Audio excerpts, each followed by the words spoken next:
Gold is a substance like no other.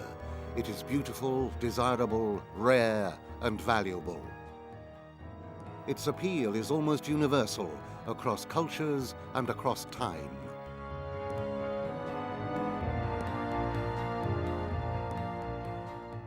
From the very earliest times, gold has played a leading role in the drama of human history. Gold gives glory to our gods and inspiration to our artists.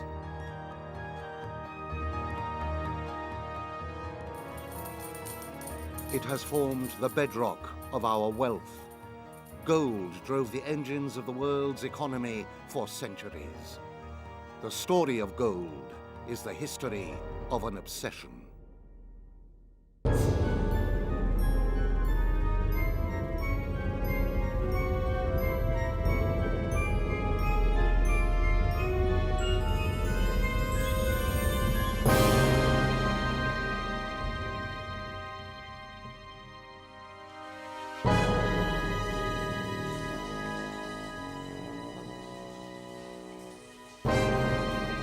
Savuka gold mine in South Africa,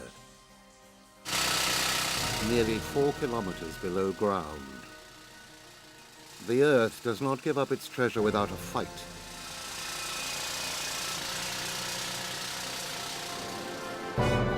Savuka is the deepest mine in the world, and they are still digging. This far down, the heat from the Earth's core would make working impossible without powerful air conditioning.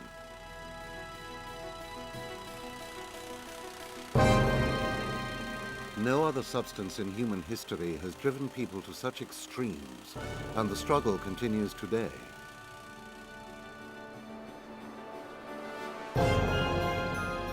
Retrieving the gold is a complex process. It takes 140,000 kilos of rock and ore to produce just 1 kilo of gold. The smelted gold is cast into rough bars. Every day, a ton of rough gold is delivered by helicopter to Johannesburg's Rand refinery. Security is tight.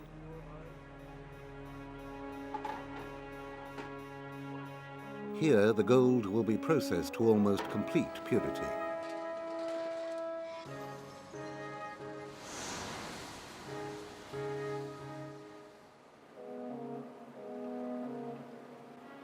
The bars are 99.88% pure. Each one is worth nearly $140,000. In its pure form, gold is the most beautiful of the Earth's elements. It is related to the sun in the sense that it reflects the color of the sun. It comes from the bowels of the earth, and it has been forged by the great heat of early times. And since early times, its otherworldly beauty has captivated people.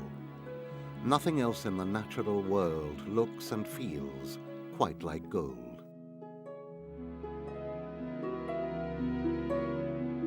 Throughout history, people have used gold to make their most precious possessions.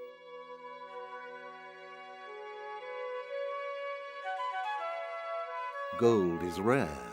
If it were as common as sand or salt, it would not be so desirable.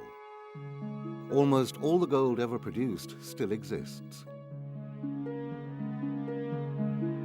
If it were put in a single pile, it would fit in the space beneath the Eiffel Tower.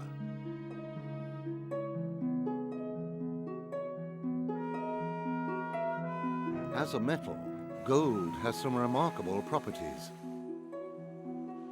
A single ounce can be stretched into a wire 80 kilometers long. It can be beaten into gold leaf that is just 2/millionths of a centimeter thick. A little gold can go a long way. Oui, donc l'or a quelque chose de très particulier, c'est que c'est le métal le plus ductible qui existe, c'est-à-dire qu'on peut étendre et aplatir le plus possible.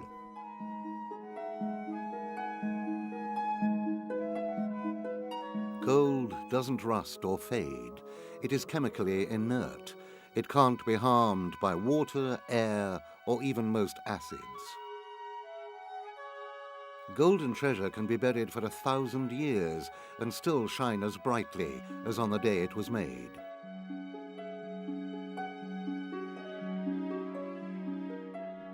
It is no surprise that such a remarkable natural substance has been regarded as supernatural.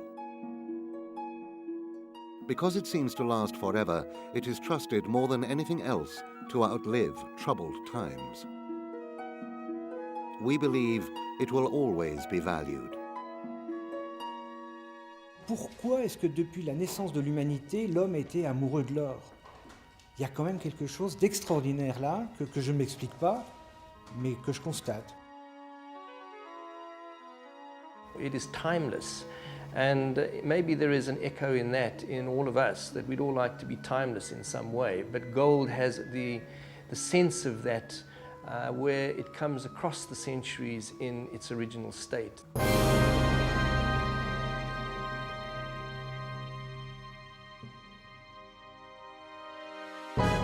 The immortality of gold has given it sacred properties. We use it to create images of our gods. But gold also appeals to less sacred impulses. Human greed for gold has destroyed whole civilizations. And the search for gold has damaged many parts of our environment forever. The story of people and gold is not rich with happy endings. The poet and philosopher John Ruskin considered how greed for gold took over men's lives. He told the story of a man who carried a bag of gold coins to sea. A storm blew up and all on board abandoned ship. The man held his bag of coins and jumped in. The gold dragged him to his death.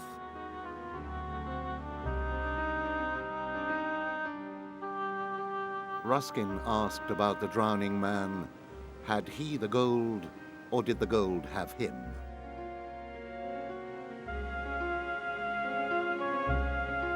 Our relationship with gold throws up many contradictions. Nobody needs gold except for adornment. It's basically useless stuff. It's too soft to do anything kind of, you can't build with it or anything like that. But useless things make the best kinds of money because if something is useful, you don't want to use it to trade, you need it.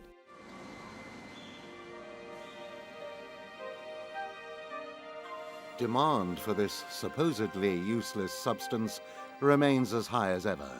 South Africa alone produces 500 tons a year.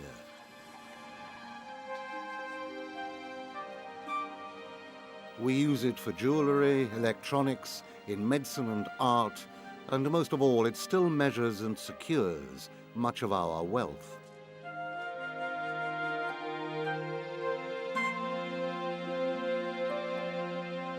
The human obsession for gold has shaped our history.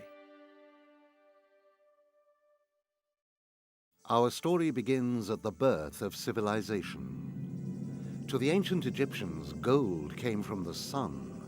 It was considered the flesh and bones of the gods.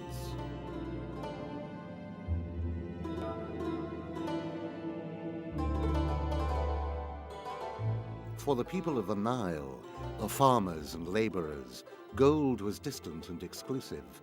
It belonged to the gods and their living representatives on earth, the pharaohs.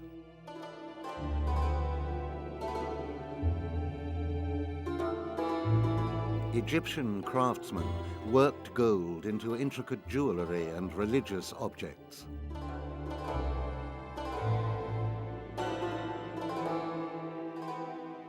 The Egyptians ran gold mines in the western desert and in Nubia, south of their kingdom, which they called the Land of Gold. For the pharaohs and priests who ran Egypt, gold advertised power. It showed how close the rulers were to the gods. supplies of gold in Egypt were limited. Craftsmen perfected the art of gilding. La dorure a dû être commencée à peu près au temps des Égyptiens, la dorure à la feuille d'or. On a retrouvé de la dorure vraiment à la feuille d'or, seulement les feuilles d'or étaient plus épaisses, mais c'était les mêmes procédés.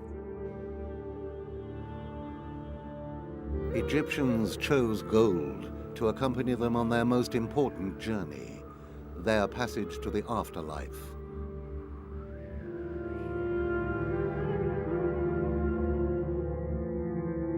Gold was indestructible, so perfect for immortality. Everyday objects made of gold were buried in the tomb for use by the occupant in their next life.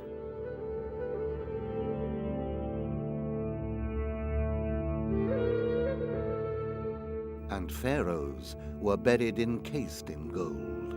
It lasted forever, as they believed they would themselves.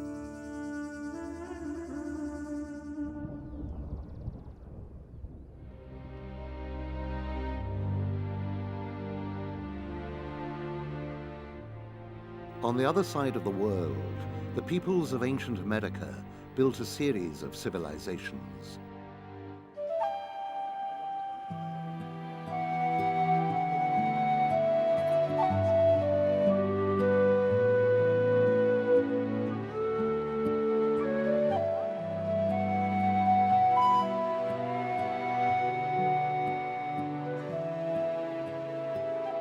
The place gold held in their societies has many echoes with ancient Egypt.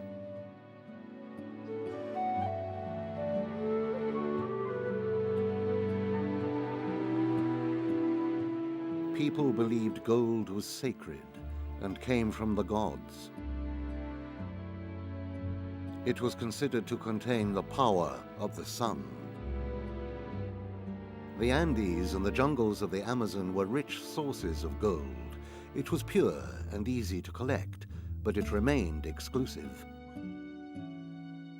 Amongst the Inca, we know that only the Inca and the highest Inca nobility were allowed to own and wear gold. We also know that all the gold and silver in the vast empire of the Incas was the property of the Inca himself.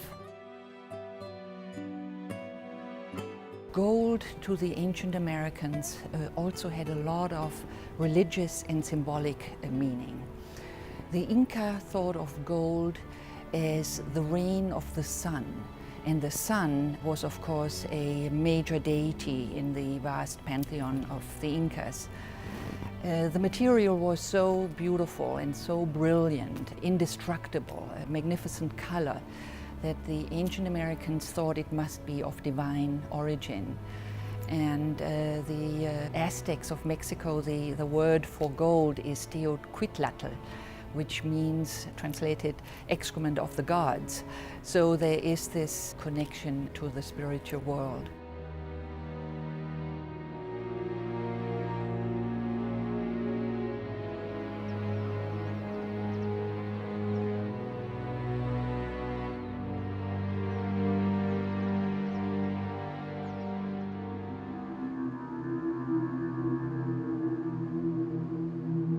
Gold has a place in nearly all our religions and myths.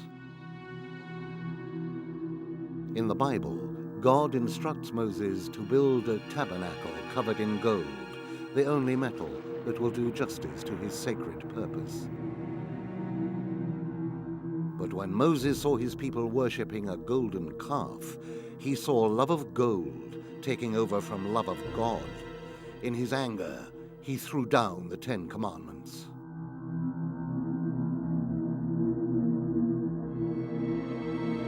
Gold was important in the rich mythology of ancient Greece. To the Greeks, gold belonged to a different world. It was the stuff of heaven.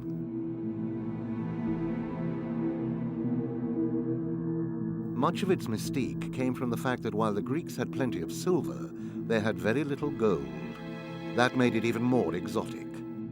Gold means what is foreign and what is attractive because it's exotic, but it also means what is divine. The ancient Greeks believed in a mythical golden age. Ordinary people didn't have to work. In this distant past, the seas were full of fish and the land gave them all the food they could eat. People didn't know what misery was. They even made everyday objects from gold. With the age of gold past, the ancient Greeks associated their own times with less exotic metals.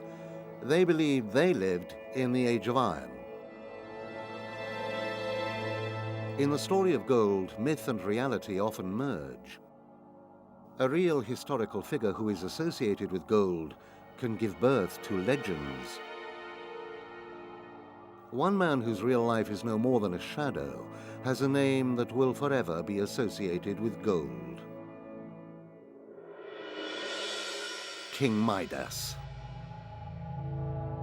When offered the gift of a golden touch, he found it impossible to refuse. But his gift became a curse. He turned food, drink, and even his daughter into gold.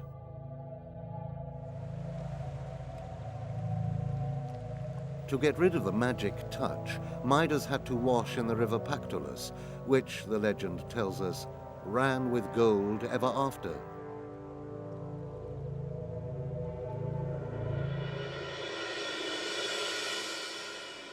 The river Pactolus still flows through modern-day Turkey, and it has been a rich source of electrum, a natural mixture of gold and silver. There was a real Midas, the ruler of a kingdom called Phrygia. The Pactolus flowed close to his land and brought him riches, which made him famous in the ancient world. The burial mounds of the kings of Phrygia can still be seen in western Turkey. He was a very glamorous and rich king that struck the imagination and that the Greeks found particularly fascinating. He came from the east and he had lots of gold and he made offerings to the own oracles of Delphi. So many of his golden artifacts could be found and viewed in Greece itself. And the golden wealth was not confined to the Phrygian kingdom of Midas. His neighbors to the west, the Lydians, built a powerful empire.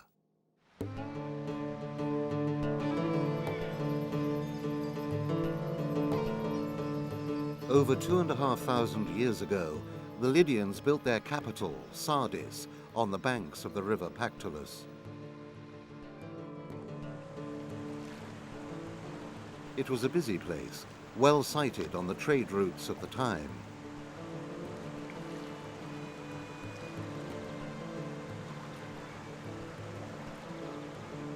With their supplies of precious metals, the Lydians here in Sardis came up with one of the most important inventions of the ancient world. They used their electrum, the mixture of gold and silver from the river, to make coins.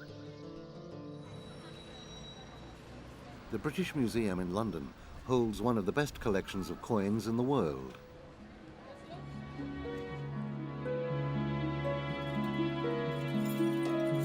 And the 2,600-year-old story of coinage begins with small, thick, round pieces of electrum made by the Lydians. Here we have what are, so far as we can tell, the earliest coins ever produced. They were made in the area of Lydia. They were produced probably by the Lydian kings in that area, and they were made of electrum. We don't know why they used electrum, but it may be something to do with the fact that the alloy occurs naturally in the river Pactolus, which flows through the capital of the Lydian kingdom, Sardis.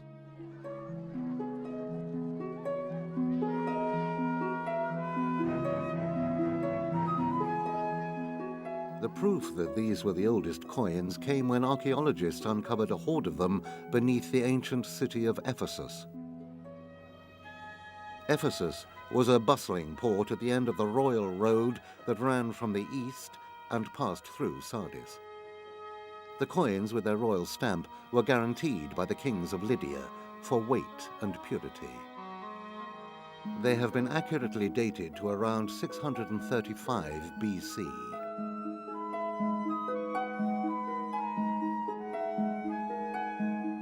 They were a revolution for the ancient world. The fact that they were found in Ephesus means it was a revolution that had spread beyond the kingdom of Lydia to the shores of the Mediterranean.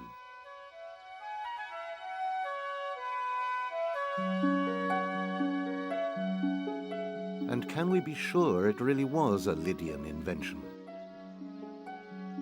The surest evidence for the Lydian-ness of those coins are the Lydian inscriptions which occur on some of them. We don't know what those inscriptions mean, or it's not generally understood, but the alphabet is the Lydian alphabetic system.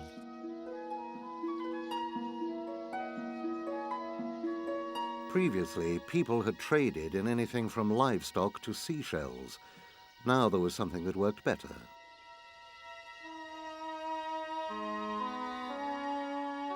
They were portable and widely trusted. People didn't have to weigh little pieces of metal every time they wanted to make a transaction. The Lydians took advantage of their invention. The people of Sardis were known for selling anything, even their daughters. But there was still a problem. Because they were made of the alloy electrum, people couldn't be sure how much of the high-value gold was mixed with the lower-value silver. The Lydians solved this problem too. These rather unprepossessing little walls with the modern shelters, protective shelters over them, are the installations where the natural alloy of electrum was separated into gold and silver.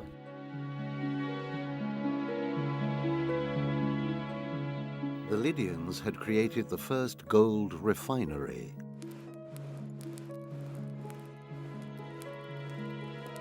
By combining separation technology with their skills at making coins, they created something very desirable.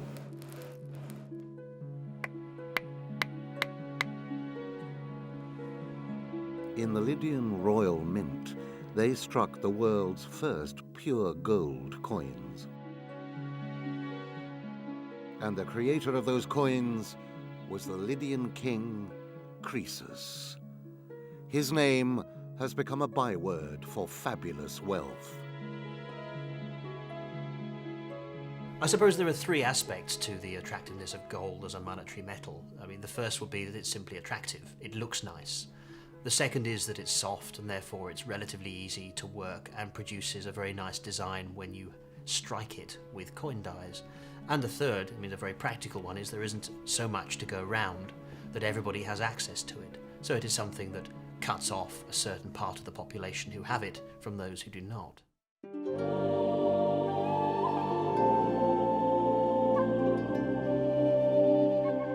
The gold and silver coins minted in Sardis were the world's first metal currency. It was a system that was to last throughout the world for 2,000 years.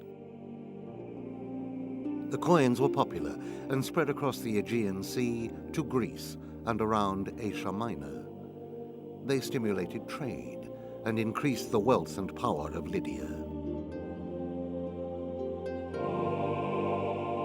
Croesus was known as the richest man in the world. He wanted to expand his empire. Thinking his wealth made him invincible, he planned to attack the Persians. Croesus sought the advice of the oracle at Delphi before his battle. The oracle predicted that Croesus would destroy a great empire. Confident, he went to war with the Persians. After a siege at Sardis, the Lydians lost. At that point, he is angry and he wants to know why the oracle lied to him despite the fact that he had given him so many presents. And the oracle says, I didn't lie. A great kingdom was destroyed, but it was your kingdom.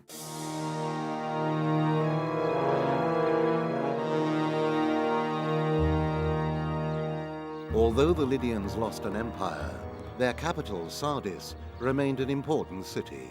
Over the centuries, it was run by the Persians, the Greeks, and the Romans.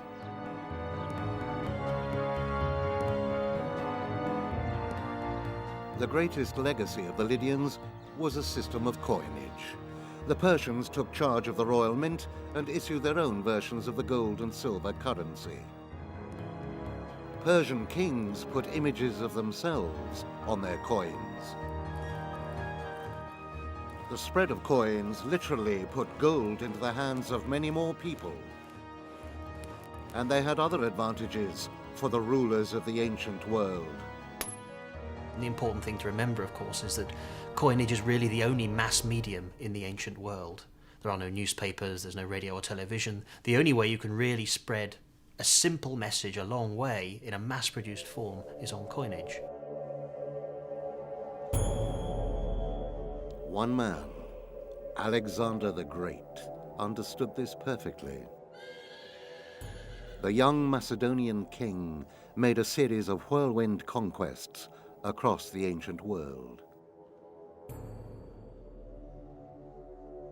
By the time he was 26, he had built an empire that stretched from Egypt to India.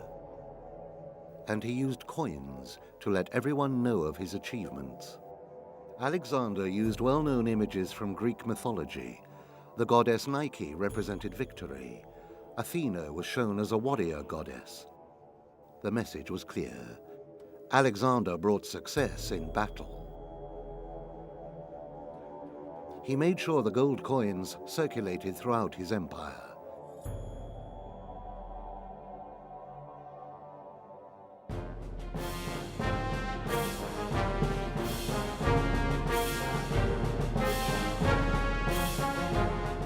Alexander's triumphs in battle and conquest were surpassed only by the Romans. They built the greatest empire the world had ever known. Rome was a vast military and economic machine, and it needed gold to fuel its progress.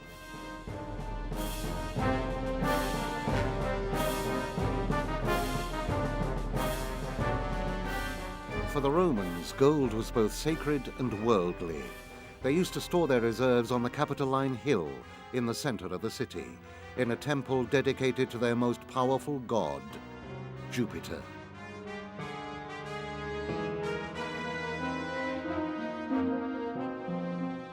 In Roman legend, they nearly lost all their gold to a band of invaders from Gaul.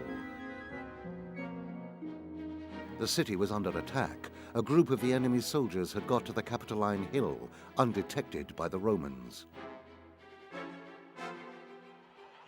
It was only the cackling of a flock of geese that alerted the guards. The Gauls were captured. The city and its gold were safe. The Romans were so grateful, they built a new shrine to the goddess of warning, Juno Moneta. Her name was ever after associated with gold. Moneta became the Latin word for money. If the Romans gave us the word for money, they had also a constant need for the real thing. Conquest was expensive. The Romans took over most of the known world. At its height, the empire stretched from Hadrian's Wall to North Africa. But victory brought problems, as well as glory. Questo da un lato porta nuove ricchezze perché si scoprono miniere di metalli preziosi, miniere d'oro. Dall'altra parte aumenta il fabbisogno di monete d'oro per pagare questi eserciti di ormai professionisti. The solution came when the Romans conquered Spain and took possession of the area of Las Medulas.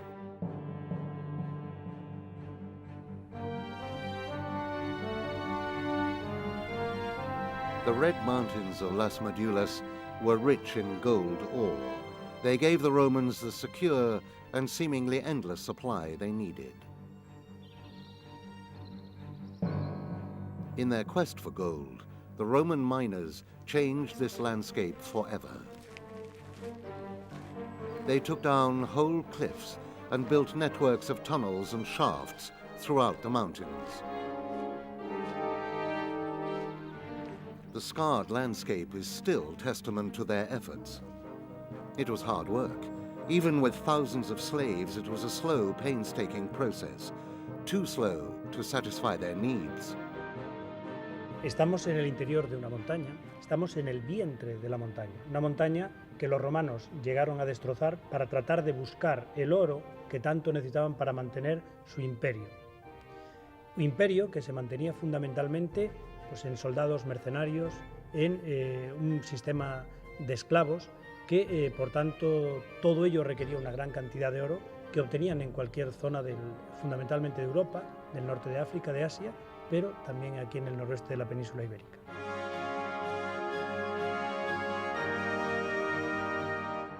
To speed up production, the Roman engineers came up with a clever solution.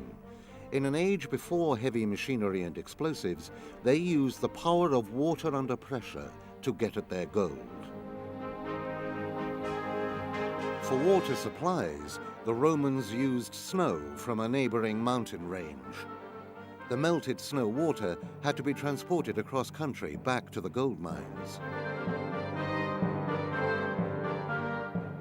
They built a network of canals to carry the water. Some of them were up to 100 kilometers long. The water was stored in reservoirs while the pressure built up. In Las Medulas, they dug tunnels to channel the water into the heart of the mountains.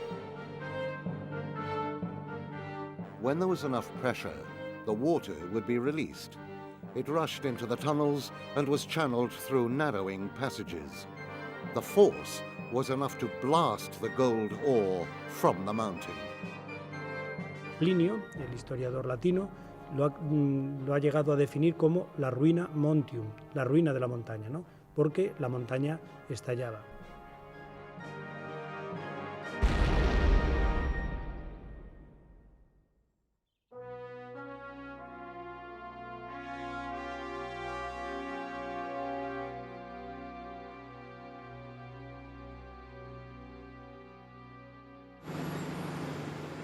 Despite the environmental damage of Roman gold extraction, there is still enough ore in the surrounding area to make modern mining profitable.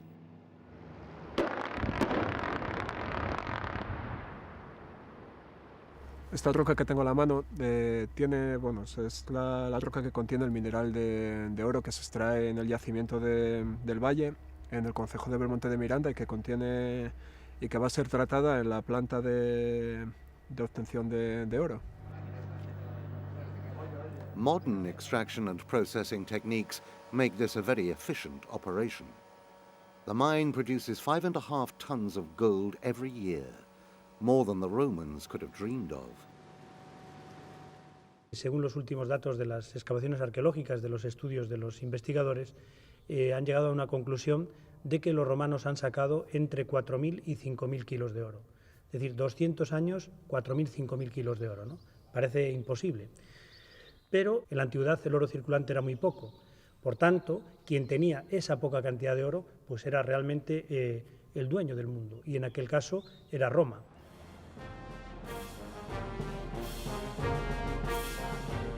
In Rome, owning gold was vital. It bought favors at all levels. This was the first society obsessed by private wealth. One very rich and influential man came to represent this new attitude: Crassus. He bought his way to everything and dreamed of a place in history as a great general. But he failed in battle with the Parthians. His enemies killed him in a fitting way. To mark his obsession with wealth, they poured molten gold down his throat.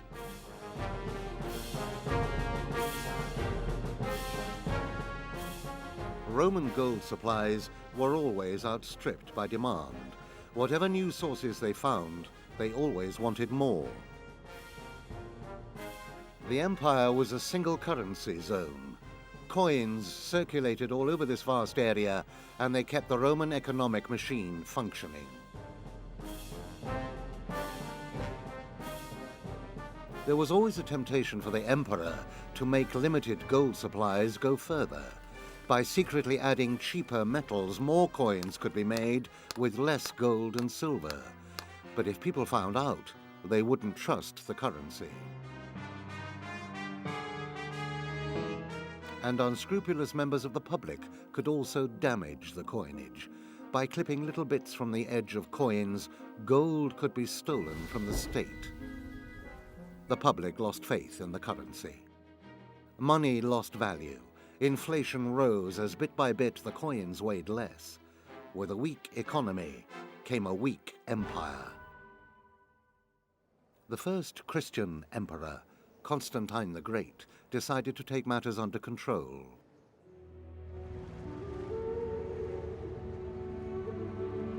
He moved the center of his empire away from the corruption of Rome to a city he named after himself, Constantinople.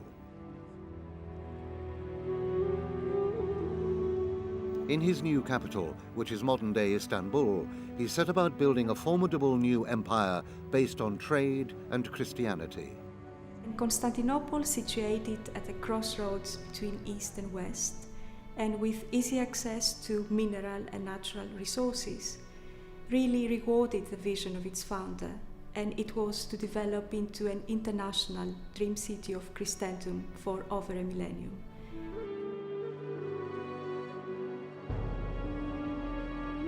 Trade flourished.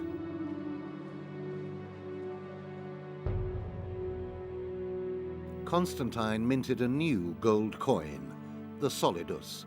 It was his crowning achievement. Pure gold, never debased, and so successful it is known as the dollar of the Middle Ages. The dollar of the Middle Ages, this is a very appropriate expression.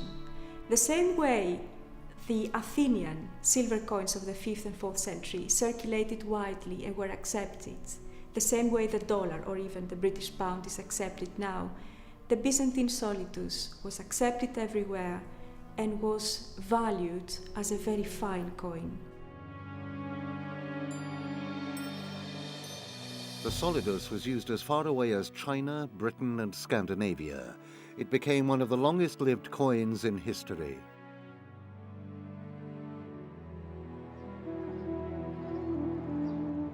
Constantinople was the center of the world. Its wealth on show in great buildings like the Church of Santa Sofia.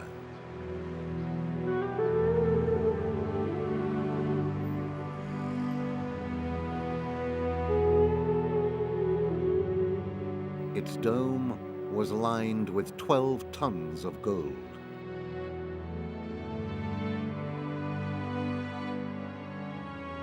It was filled with lavish mosaics.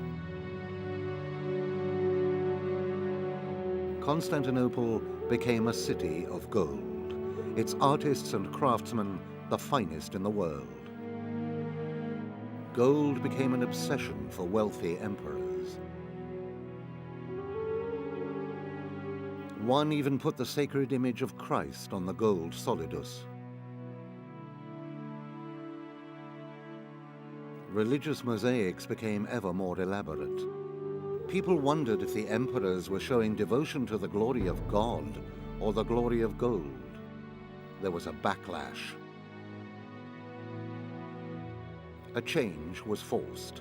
The cross was the only image to be allowed. Coins were issued with simple designs. Rich mosaics were torn down. The emperors added yet more gold to their coffers.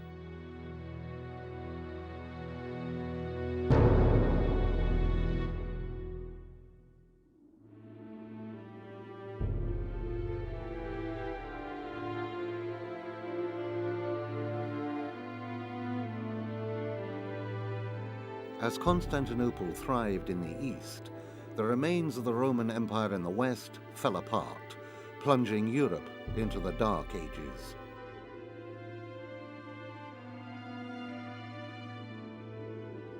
People moved away from towns and cities, back to small settlements, closer to the land.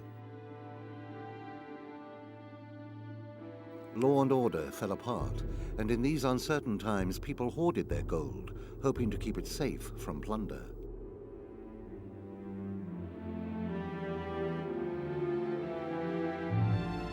With so much gold under the ground or hidden away, there was much less money circulating.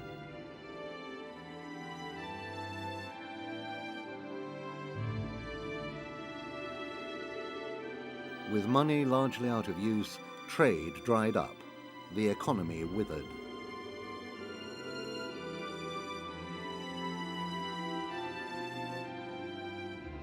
The gold which had driven the Roman machine was being kept for better days. By the 7th century, they'd stopped using gold.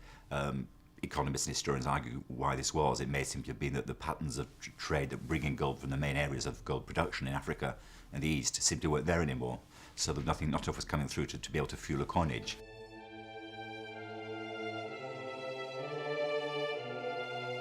But it was also a time of great religious faith.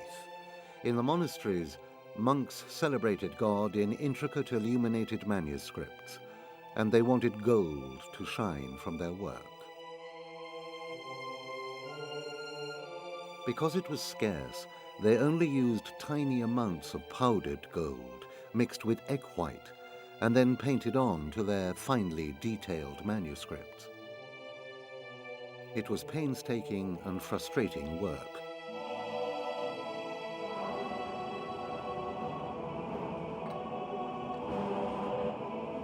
Forced by hard times, the craftsmen of Dark Ages Europe began a tradition that continues to this day. They pressed gold into ever thinner sheets.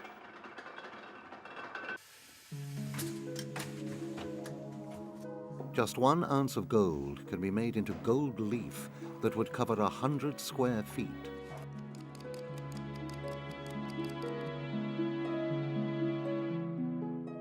Applied to furniture or buildings, the gold leaf glitters as if it were solid. La notion de feuille d'or est apparue très vite. Dès que l'homme a eu entre les mains une pépite d'or, il a tapé dessus pour lui donner une forme. Et l'homme étant curieux, je dirais que dès qu'il a commencé à voir que la feuille d'or la pépite d'or s'allongeait, il a voulu la pousser à l'extrême. Et on est très vite arrivé à des feuilles d'or qui étaient beaucoup plus épaisses qu'aujourd'hui. Mais déjà, du temps des pharaons, on avait des feuilles d'or qui étaient très fines, qui étaient battues entre des papyrus.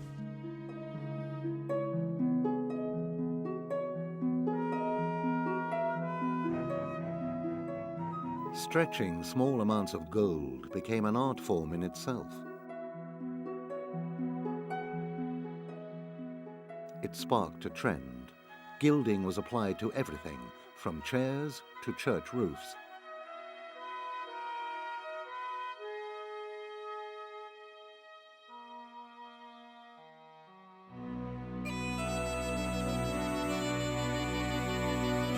In 750 AD, Britain was still divided into several warring kingdoms. Gold was scarce and money little used. But that was about to change. Offa, the powerful king of Mercia, ruled a large territory. He began minting coins and was able to build a currency that became the envy of Northern Europe and lasted for 500 years. He had little gold, so used silver from Cornwall. He kept a close eye on the quality of his coinage. British money gained a reputation for purity and integrity. A reputation that is guarded to this day. Every year in London, a 700-year-old ceremony takes place.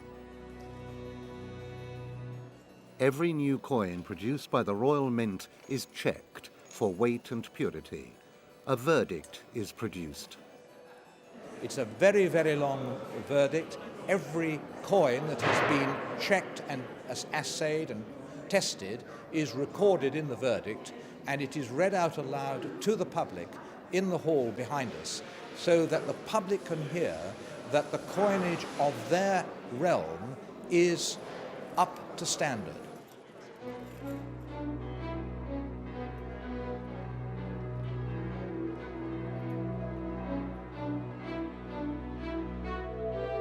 Europe emerged from its dark ages into a period of great energy and improvement.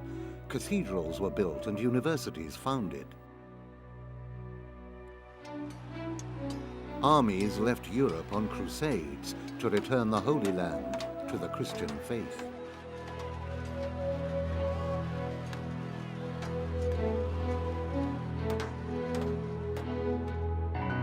In the 13th century, rulers of newly prosperous states in Western Europe minted their own gold coins in rapid succession. It was a financial crusade. Coins that would rival the solidus from Constantinople.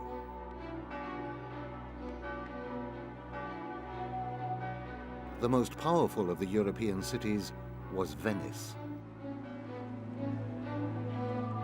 Well located for trading and maritime power, the gold flowed in. Venetian goldsmiths became famous for their work. Wealthy leaders and merchants covered the city in gold.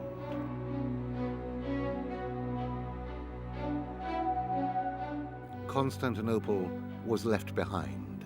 The city and culture of the Byzantine Empire was crumbling. Even their remarkable gold coins were coming to the end of their life after nearly 1,000 years of supremacy.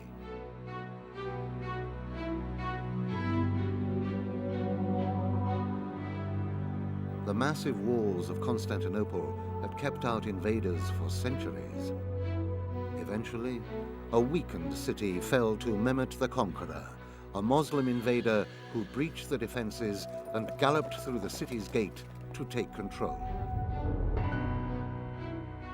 In 1453, Constantinople was sacked by the Turks, and this really marks the end of a millennium history of glory and of much, much wealth.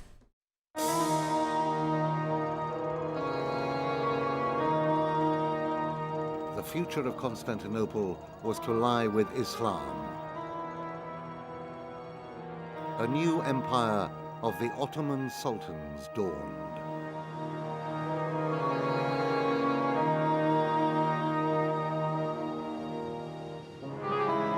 To the west, troubles loomed on the horizon.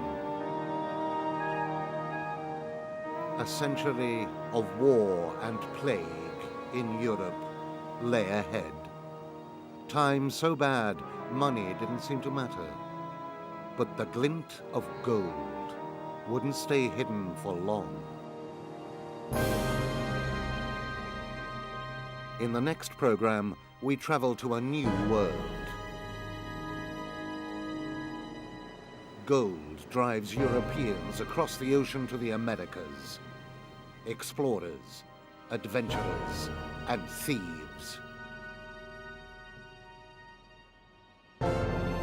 They find more gold than they could have dreamed of and plunder whole civilizations.